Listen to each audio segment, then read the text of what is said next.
Hello guys. Grabe guys. Good evening. Nag-vlog ako ng gabi na. So, eto nga guys. Ikukwento ko lang, i-share ko lang sa inyo na talagang ipapatunayan ko na hindi naman ako nagsasabi na kasinungalingan para ma-prove ko lang sa inyo na totoo yung sinasabi ko. Eto nga, 'di ba? Kahapon, today is February 3. First off ko, pumunta ulit ako sa Gold Souk kasi nga 'di ba, nung last 5 days nung January 30, pumunta ako doon. Napakamahal ng silver. Tapos bigla siyang nag-down, 'di ba? Sobra ang binaba niya. From 15,000 nung bumaba siya ng 10,000. So ito na nga guys. Dahil bumaba siya ng 10,000, yun yung talagang baba niya na bili ako ng 10,000. So bumili ako dahil bumaba siya. Although sabi nila na bababa pa. Bumili pa rin ako kasi inano ko yung chance na talagang bumaba siya. Okay? Although nakabili na rin ako, bumili pa rin ako talaga. Naglukad si Manang Mo. Binenta ko yung kalabaw ko sa aming probinsya at nagpalukad ako. Kaya yun, nabili ko siya. Nakapagtimbang na naman ako. Kaya nakabili ulit ako dahil inamarahan ko yung pagbaba ng silver. So ito na nga.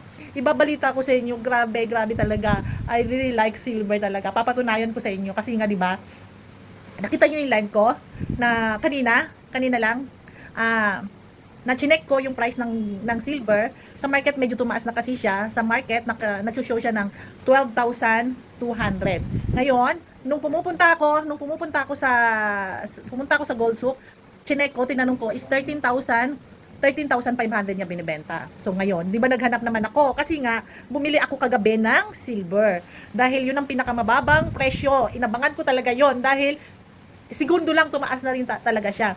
Ang presyo niya nang nabili ko kagabi, teka muna, akin na. Nabili ko siya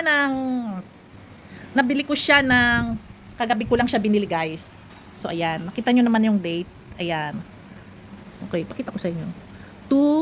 February 2, 2026. Ayan.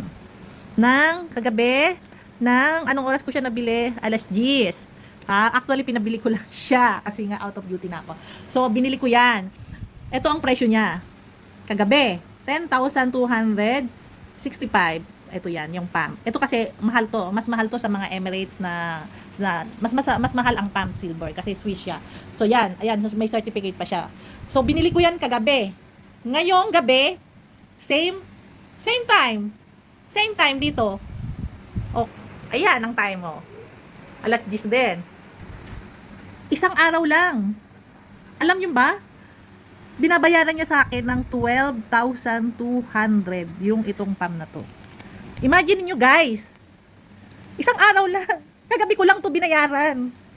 Ngayon, binabayaran na kagad niya sa akin ng 12,200. Guys, magkano yung tinubo ko? 2,000 dirhams kagad, di ba? Gusto ko na siyang ibenta eh. Bibenta ko na sana siya.